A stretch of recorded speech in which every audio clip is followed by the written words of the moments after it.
So Ekam IAS academy అనేది 2025లో join అవ్వచ్చా కొంతమంది students దీని గురించి నన్ను అడగడం జరిగింది. ఈ ఏకమ్ ఐఏఎస్ అకాడమీ హైదరాబాద్లో 2022లో స్టార్ట్ అయింది. యాజ్ పర్ దేర్ వెబ్సైట్ 2022లో స్టార్ట్ అయింది. లాస్ట్ ఇయర్స్ నుంచి అశోక్ నగర్లో Ekam IAS academy UPSC group 1 group 2 coaching కూడా ప్రొవైడ్ చేస్తూ ఉంది.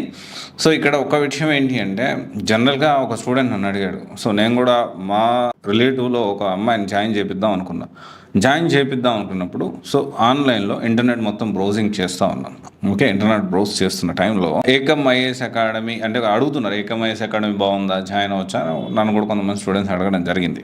అయితే ఇక్కడ నేను కొన్ని విషయాలు నేను రీసెర్చ్ చేస్తున్నాను. మీరు కూడా జాయిన్ అయ్యేటప్పుడు ఈ విషయాలు రీసెర్చ్ చేసి జాయిన్ అయితే బాగుంటుందని నా ఒపీనియన్. బ్లైండ్గా బ్లంట్గా ఇన్ఫ్లుయెన్స్ అయిపోయి కొన్ని వీడియోస్ చూసేసి not only Ekam IAS, any academy, any IAS institute ఏదైనా అయ్యి ఉండొచ్చు. సో ఖచ్చితంగా మనం ఏంటి అంటే దానికి సంబంధించి మనం ఆఫ్లైన్లో కొన్ని విషయాలు మనం తెలుసుకున్న తర్వాత దేశం తీసుకోవాలి. ఎందుకంటే it's not about money, it's about time also. ఎందుకంటే మనం ఏదో మనీ పెడుతున్నాము జాయిన్ అవుతున్నామని కాదు, కానీ టైము ఒకవేళ మనము రైట్ ఇన్స్టిట్యూట్ సెలెక్ట్ చేసుకోకపోతే మనము డీమోటివేట్ అయ్యే ఛాన్సెస్ కూడా చాలా ఎక్కువ ఉంటాయి. So this is very important అనమాట. అయితే సో డెఫినెట్లీ ఇక్కడ ఏదైతే ఏకమ్ ఐఏఎస్ అకాడమీ ఉందో 2025లో జాయిన్ అవ్వచ్చు అంటే మీరు ఫస్ట్ చూడాల్సింది ఏంటి అంటే బ్యాచ్ సైజ్ ఎంత ఉంది, లిమిటెడ్ ఉన్నారా లేదా, maximum 50 to 70 okay, if it is ఎక్సీడింగా కాదా అది క్రాస్ వెరిఫై చేసుకోండి. దాంతోపాటు ఫ్యాకల్టీ అండ్ దేర్ ఎక్స్పీరియన్స్. జనరల్గా ఏంటి అంటే ఈ ఫ్యాకల్టీ ఎక్స్పీరియన్స్ అనేది ఎంత ఎక్స్పీరియన్స్ ఉంది, ఎక్కడెక్కడ టీచ్ చేస్తారు, వాళ్ళ బ్యాక్గ్రౌండ్ ఏంటి, కొంత రీసెర్చ్ చేయండి. అండ్ వెరీ ఇంపార్టెంట్ థింగ్ ఏంటి అంటే ఎంతమంది ప్రిలిమ్స్ మెయిన్స్ క్లియర్ చేసి ఇంటర్వ్యూ దాకా వెళ్ళిన వాళ్ళు ఎంతమంది ఉన్నారు. చాలామంది కొన్ని జనరల్గా ఏకమ్ ఐఏఎస్ అకాడమీ కాదు కానీ కొంతమంది ఇన్స్టిట్యూట్స్ వాళ్ళు ఏం చేస్తారంటే యూపీఎస్సీ క్లియర్ చేసామంటారు, యూపీఎస్సీ క్లియర్ చేసాము, ఐపీఎస్ అయిపోయాము, ఐఏఎస్ అయిపోయాము అంటారు. ఓకే, కానీ ఎప్పుడు క్లియర్ చేసావు, కొంతమంది మెయిన్స్ అయిపోయింది, నేను 3 సార్లు ఇంటర్వ్యూకి వెళ్ళాను, 4 సార్లు ఇంటర్వ్యూకి వెళ్ళాను. రియాలిటీ ఎంత అనేది మనం అడగలేము, అది కాని పని. సో కానీ తెలుసుకోవాలి. అండ్ తర్వాత వచ్చేసి ఏంటి అంటే refund policy which is very important.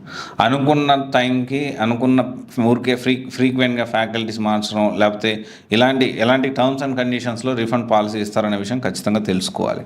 And తర్వాత వచ్చేసి టెస్ట్ సిరీస్ అంటే ప్రాపర్ టీమ్ ఉందా లేదా అది ఖచ్చితంగా తెలుసుకోవాలి. జనరల్గా కొన్ని ఇన్స్టిట్యూట్స్ ఏం చేస్తాయి, ఏకమ్ ఐఏఎస్ అకాడమీ కాదు, కొన్ని ఇన్స్టిట్యూట్స్ ఏం చేస్తాయంటే ఈ టెస్ట్ సిరీస్ విషయంలో డంప్ చేస్తూ ఉంటాయి. వేరే ఇన్స్టిట్యూట్ వాళ్ళు టెస్ట్ సిరీస్ ఢిల్లీవి అక్కడెక్కడ తీసేసుకొని డంప్ చేస్తూ ఉంటాయి. అలా కాకుండా సపరేట్గా టెస్ట్ సిరీస్ ప్రిపేర్ చేయడానికి, ఆ టెస్ట్ ప్రిపేర్ చేయడానికి, క్వశ్చన్స్ ప్రిపేర్ చేయడానికి సపరేట్ ఒక కాంటెంట్ టీమ్ ఉందా లేదా, this is very important.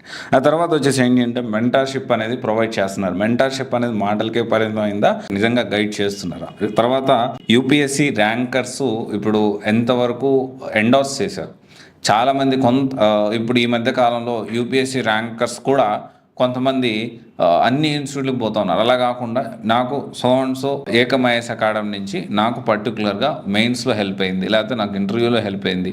So అలా ఎంతమంది చెప్పారు, ఎక్కువ మంది చెప్పారా లేదా. డెఫినెట్లీ రీసెంట్గా 2022 లాస్ట్ 3 years నుంచి ఇన్స్టిట్యూట్ స్టార్ట్ చేశారు కాబట్టి మరి ఎక్కువ మంది ఉండకపోవచ్చు, బట్ కమాండబుల్ అయితే జాబ్ అని చేశారని నేను అనుకుంటున్నాను. అండ్ తర్వాత వచ్చేసి ఏంటి అంటే ఆన్ టైంకి సిలబస్ కంప్లీట్ అవుతుందా లేదా, which is very important. On టైంకి సిలబస్ కంప్లీట్ అవుతుందా లేదా అది మీరు ఖచ్చితంగా తెలుసుకోవాలి. ఎవరిని అడిగి తెలుసుకోవాలి, వన్యరాజు చెప్పడు, సిఓసి చెప్పదు. అక్కడ ఓన్లీ ఎగ్జిస్టింగ్ స్టూడెంట్స్తో మీరు మాట్లాడండి. సో అడగండి, సార్ మేము ఎగ్జిస్టింగ్ స్టూడెంట్స్తో క్లాసులు వింటాము, సో వాళ్ళ ఫీడ్బ్యాక్ తెలుసుకోవాలనుకుంటున్నామని. సో అడిగి తెలుసుకొని దాన్ని బట్టి మీరు డెసిషన్ తీసుకోవాలి. అండ్ ప్రాపర్ స్కెడ్యూల్ ఫ్రీక్వెంట్లీ మార్చకూడదు. ఒక స్కెడ్యూల్ పెట్టేసి దాని ప్రకారం వెళ్ళాలి. అలా ప్రాపర్ స్కెడ్యూల్ ఉందా లేదా మీరు క్రాస్ వెరిఫై చేసుకోండి. దాంతోపాటు answer writing which is very important ఈ రోల్ ఇన్ యూపీఎస్సీ జర్నీ.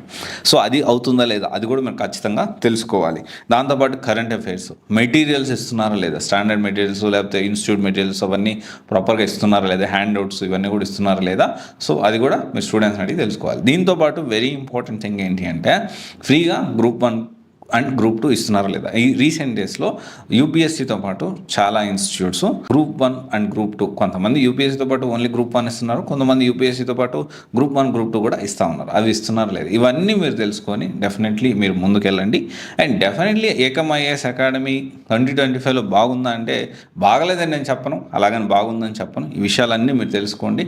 నా పాయింట్ ఆఫ్ వ్యూలో అయితే ఇవన్నీ తెలుసుకొని అప్పుడు రైట్ డెసిషన్ మీరే తీసుకోవాల్సిన అవసరం ఉంది. ఎందుకంటే మొత్తం యూపీఎస్సీ జర్నీ స్టార్ట్ చేసినప్పుడు selecting right IAS academy are UPSC coaching institute is very important. ఎందుకంటే అక్కడి నుంచే కదా సో కమింగ్ డేస్లో బ్యూరోక్రాట్స్ అయినప్పుడు మీరు ముందుకు వెళ్ళగలిగేది. సో ఇది ఒకసారి మీరు ఆలోచన చేయండి.